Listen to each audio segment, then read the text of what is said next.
Bonjour, bonjour, peuple du Seigneur, shalom, shalom. Alors nous bénissons le Seigneur, le Dieu Tout-Puissant, pour la grâce et la faveur qu'il nous accorde encore ce matin, pour nous unir encore autour de cet audio afin de méditer la parole du Dieu très haut, le Dieu Tout-Puissant. Amen. Nous allons méditer sur le texte de Jérémie, chapitre 36. Nous allons parler du mois, du 9e mois.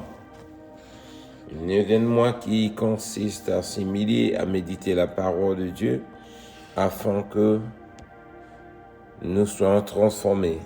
Amen. Pourquoi? Parce que le mois du 9e mois, le mois de septembre, c'est un mois en principe de transformation, un mois qui va nous permettre d'être encore plus proches de Dieu, un mois où Dieu va nous restaurer, un mois où la gloire de Dieu va descendre pour se manifester dans nos vies, un mois où nous allons témoigner la gloire du Seigneur. Amen. On va y aller très vite parce que nous avons beaucoup de choses à partager encore ce matin. Le Seigneur, Dieu de gloire, le Dieu Tout-Puissant, nous dit ceci dans sa parole, dans le livre de Jérémie, chapitre 36, versets 9 à 10. Le Seigneur nous dit ceci. Le 5e année de Joachim, fils de Josias, roi de Juda, le 9e mois, on publia un jeûne devant l'Éternel pour tout le peuple de Jérusalem, pour tout le peuple venu des villes de Juda à Jérusalem. Et Baruch lut dans le livre des paroles de Jérémie aux oreilles de tout le peuple dans la maison de l'Éternel, dans la chambre de Guémaria, fils de Chéphon, le secrétaire, dans le parvis supérieur à l'entrée de la porte neuve de la maison de l'Éternel. Amen. Alors, cette parole, mes bien-aimés, nous montre que le mois du 9e mois, c'est-à-dire le mois de septembre, c'est un mois où nous devons implorer vraiment la face de Dieu, chercher la face de Dieu dans les jeûnes et dans la méditation. Car ici, nous voyons, il y avait comme une rupture dans le pays de Juda, dans Jérusalem et dans le pays de Juda. Et il fallait que l'on publie des jeûnes et qu'on puisse s'humilier devant le Seigneur et méditer la parole. Amen. Alors, ce qui nous intéresse encore ce matin, c'est l'attitude du peuple, comment ils se sont unis encore d'un commun accord pour aller implorer la grâce sous l'égide de Joachim, fils de Josias, qui était le roi de Juda. C'était le 9e mois, comme il a dit, il publia un jeûne devant la face de Dieu pour tout le peuple de Jérusalem, pour tout le peuple venu des villes de Juda et de Jérusalem.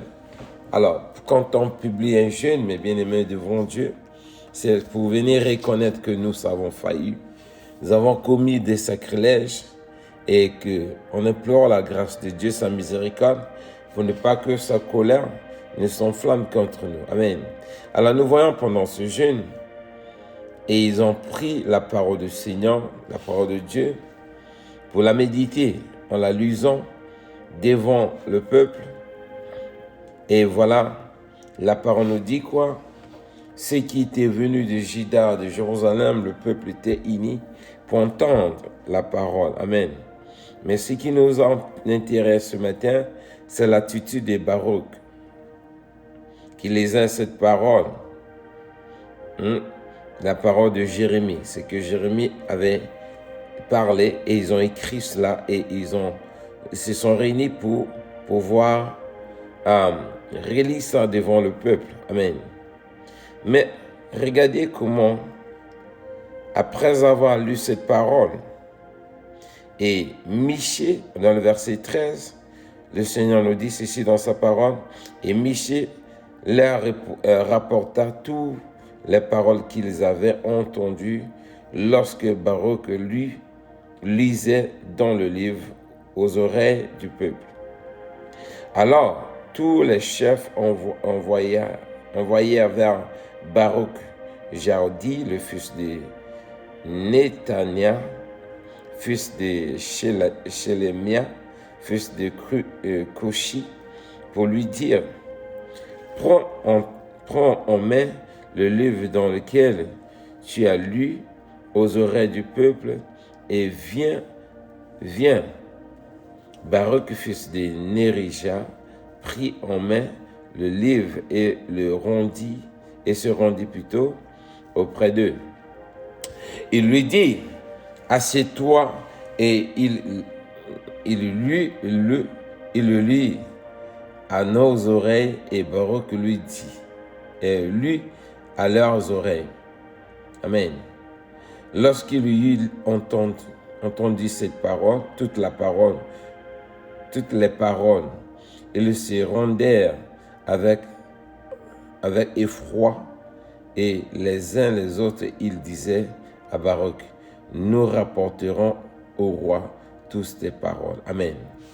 Vous voyez, mes bien-aimés, après avoir eu l'initiative de jeûner, méditer la parole, et voilà Michée qui va prendre cette parole, rapporter cela dans le bureau du secrétaire du roi.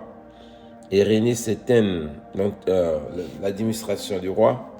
Ils ont lu cela, ils ont entendu cela, et eux aussi de leur part, ils vont aller publier cela, disons, rapporter ça au roi. Amen. C'est pour dire quoi? Le mois de septembre, bien-aimé, c'est un mois où on doit implorer la grâce de Dieu, sa miséricorde, et méditer la parole et évangéliser également. Parce qu'ici, la parole est en train de nous montrer comment le peuple d'un commun accord voulait vraiment être restauré. Pour être restauré, il fallait chercher des mécanismes, des voies et moyens qui pourraient les permettre de s'approcher de Dieu. Lorsqu'ils ont entendu cette parole, il y avait le froid. Le froid, pourquoi? Parce qu'ils se sont rendus qu'ils étaient coupables, vu les actions, vu la manière ils vivaient, vu la manière ils ne prenaient plus en considération la parole de Dieu, et le froid au milieu d'eux. Pourquoi? Parce qu'il est écrit dans la parole du Seigneur, nous devons s'accrocher à lui et marcher que selon la parole du Seigneur. Mais eux, lorsqu'ils ont entendu cette parole, ils ont vu comment ils ont déconné pour abandonner l'Éternel. Alors, pourquoi gêner? Pourquoi implorer la face de Dieu? C'est parce que nous avons failli. Amen. Alors, nous faut être vraiment restaurés dans ce mois de septembre.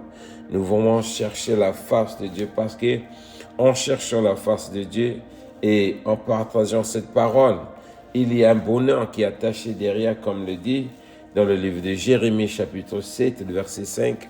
La parole du Seigneur nous dit ceci: si vous réformez vos voies et vos œuvres, si vous pratiquez la justice envers les uns les autres, si vous n'opprimez pas l'étranger, l'orphelin, l'aveugle, si vous ne répandez pas en ce lieu le sang innocent, et si vous n'allez pas auprès de d'autres dieux pour votre malheur, alors je vous laisserai demeurer dans ce lieu, dans le pays que j'ai donné à vos pères d'éternité en éternité. Amen. Alors, c'est ça, mes bien-aimés, ce que nous devons faire lorsque nous cherchons la face.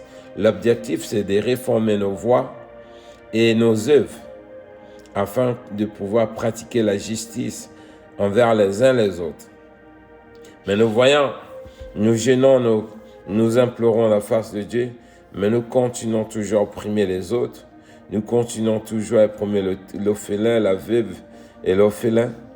Et nous ne voulons pas être transformés. Alors que, après avoir gêné, mes bien-aimés, la suite, ça devait être voir la transformation, la crainte de Dieu s'installer totalement dans nos vies.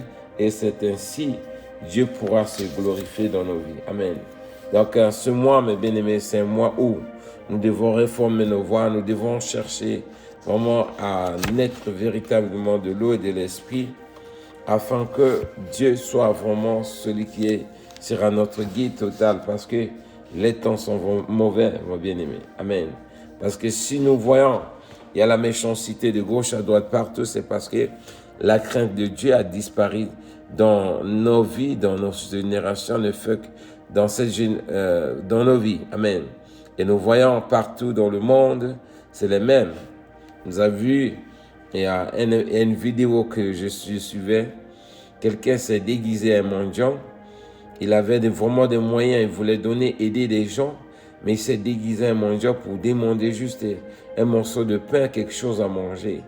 Il a parcouru partout dans les rues, on le chassait, d'autres même le versaient de l'eau, alors que il voulait bénir quelqu'un, mais il est venu en image d'un mendiant, quelqu'un qui n'avait rien alors qu'il avait l'argent. Oui, donc il y a eu plus de 30 personnes qui l'ont repoussé. Et voilà, il y a une dame qui vendait des maïs. Il a donné un peu de maïs et puis il a mangé. Et le monsieur est revenu, il a dit, mais tout ce que tu vends, ça coûte combien? Cela, il a pris le sac d'argent qu'il avait, et il a dit de fermer les yeux. Il a béni la dame avec. Vous voyez, donc c'est pour dire, en nos jours, bien aimé, cette génération, notre génération actuelle, vraiment, on ne fait qu'opter pour la méchanceté. Il n'y a plus d'amour entre nous. Nous prime tous les autres. On ne veut même pas avoir compassion des uns des autres. Or, c'est le mois où nous devons vraiment chercher Dieu, implorer la face de Dieu et reformer nos voies pour que Dieu puisse nous bénir. Parce que cela, nous avons été appelés pour glorifier Dieu. Amen. Le Seigneur ajoute également dans le livre d'Ésaïe, chapitre 1er, le 22 verset 19, le Seigneur dit également ceci. Si vous avez la bonne volonté, si vous êtes docile, vous mangerez les meilleurs produits du pays. Amen. Alors, c'est la bonne volonté de chercher la face de Dieu qui pourra nous transformer et nous bénir. Et c'est là où nous serons un modèle auprès des autres peuples qui n'ont pas connu Dieu, qui pourra dire non. Je vois que la main de Dieu, votre Dieu avec vous, j'aimerais aussi accepter le Dieu que vous adorez pour que je sois aussi comme vous. Amen. Donc, ayons de la bonne volonté pour chercher Dieu de tous nos cœurs. Notre Dieu est là, il va nous bénir comme l'a dit lui-même également. Amen. Alors, clôturer, je vais aller dans le Zacharie chapitre 7. Zacharie chapitre 7, verset 1er. La parole du Seigneur nous dit également ceci. Le 5e année du roi Darius, la parole de l'Éternel fut adressée à Zacharie le 4e jour, le 9e mois, qui est le mois des Kishlé. On l'avait envoyé à Bethel, Karesher et Reguin, Mélec avec ses gens pour implorer l'Éternel. Et pour dire aux sacrificateurs de la maison de l'Éternel des armées et aux prophètes, faut-il que nous pleurons au 5e mois et que nous fassions l'aspersion comme je l'ai fait tant d'années. Amen. Vous voyez, donc ici également, la parole du Seigneur nous montre également que le 4e mois également, le roi Darius, le 9e mois également, Darius aussi a dit publier ce jeûne pour implorer la face de l'Éternel. Ça pour dire quoi?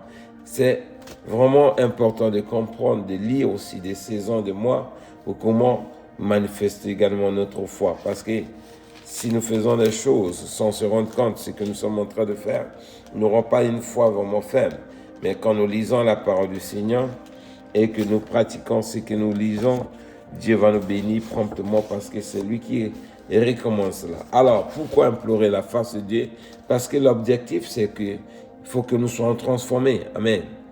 Parce qu'on ne peut pas aller gêner parce qu'il faut gêner. On gêne pour que nous pourrons méditer la parole de Dieu. Après avoir médité cette parole, cette connaissance que nous allons vraiment obtenir, et ça va nous aider également à évangéliser les autres. Et notre conduite également va aussi évangéliser notre entourage. Sans cela, Dieu sera glorifié dans nos vies comme Dieu le veut et comme dit la parole du Seigneur. Et quand on en descend également dans le livre toujours de Zacharie, chapitre 8. Regarde la suite de ce qui peut apporter dans nos vies lorsque nous gênons, si nous avons la bonne volonté, si nous sommes dociles aux choses de Dieu. Dans le livre de Jérémie, Isaac arrive toujours.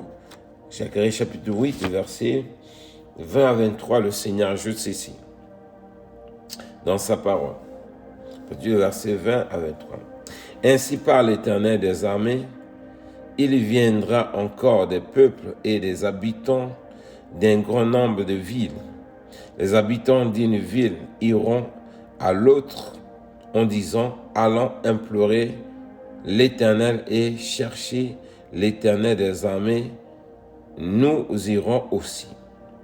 Beaucoup de peuples et de nombreuses nations viendront chercher l'Éternel des armées à Jérusalem et implorer l'Éternel.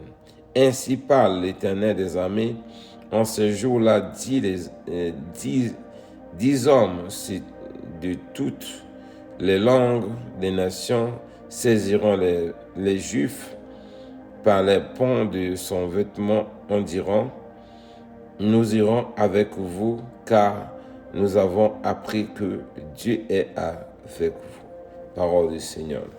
Alors il dit ici, mes bien-aimés, la parole nous enseigne la suite de ce que nous pouvons obtenir lorsque nous gênons. Amen. Alors ici, c'est le témoignage que nous allons manifester après le jeûne. Ça va attirer l'attention à tout ton entourage. Les gens pourront dire, écoute, nous voyons ce peuple, cette personne ou bien cette sœur ou bien ce frère, depuis qu'il a donné sa vie au Seigneur, son attitude a changé, son comportement est devenu extraordinaire. Il a un témoignage favorable. Laisse-moi aller aussi implorer l'Éternel là où il adore son Dieu. Pourquoi? Parce que on voit le témoignage palpable dans la vie de cette personne. Alors, nous, comme je l'ai dit, ce mois de septembre, mes bien-aimés, c'est un mois de transformation de nos vies, un mois de témoignage où les gens, lorsqu'ils nous verront, vont dire, c'est pas vrai, c'est pas la même personne, ou bien c'est pas la même sœur, ou bien le même frère que j'ai connu. Comment? Qu'est-ce qu'il a fait que vraiment sa vie a été transformée? Il ne pratique plus les choses qu'il pratiquait hier. Pourquoi? Parce que le témoignage que nous affichons nous a touchés, nous a transformés. Nous devenons un modèle, un témoignage palpable pour ceux qui étaient incrédules et ils pourront aussi croire au Dieu lequel nous croyons. Parce que nous ne pouvons pas être Dieu et prier un Dieu que nous ne voyons pas, mais notre témoignage ne peut pas même témoigner ce Dieu-là dans nos vies. Comment ceux qui ne connaissent pas ce Dieu viendra se joindre à nous si nous-mêmes nous ne sommes pas un témoignage? Donc, nous sommes obligés, mes bien-aimés, d'avoir la bonne volonté, d'être dociles, en cherchant la face de Dieu de tous nos cœurs, de tous nos âmes, en nous détournant du mal, on s'arrête en disant, en pratiquant la justice envers les uns et les autres et en bénissant ceux qui sont autour de nos vies. Ce témoignage pourra vraiment attirer aussi les autres à croire au Dieu lequel nous avons cru. Pourquoi? Parce qu'il peut voir ce témoignage d'amour que nous manifestons envers les autres. Mais si nous continuons à opprimer l'étranger, l'orphelin, la veuve, les pauvres, mes bien-aimés, ça c'est pas le témoignage lequel Dieu attend de nos vies. Parce qu'il est l'alpha, l'oméga, comme la chanson le dit. Et nous devons vraiment comprendre que c'est lui qui est le commencement de toutes choses. Il est aussi la fin de toutes choses. Et s'il est le commencement, s'il est la fin, ça veut dire nos débuts jusqu'à la fin de nos vies ici. Dieu est au contrôle, rien ne nous échappe. Tout ce que nous pratiquons comme acte, il est en train de voir, observer tout cela. Donc, nous ne pourrons que faire la volonté afin que Dieu soit glorifié dans nos vies. Amen.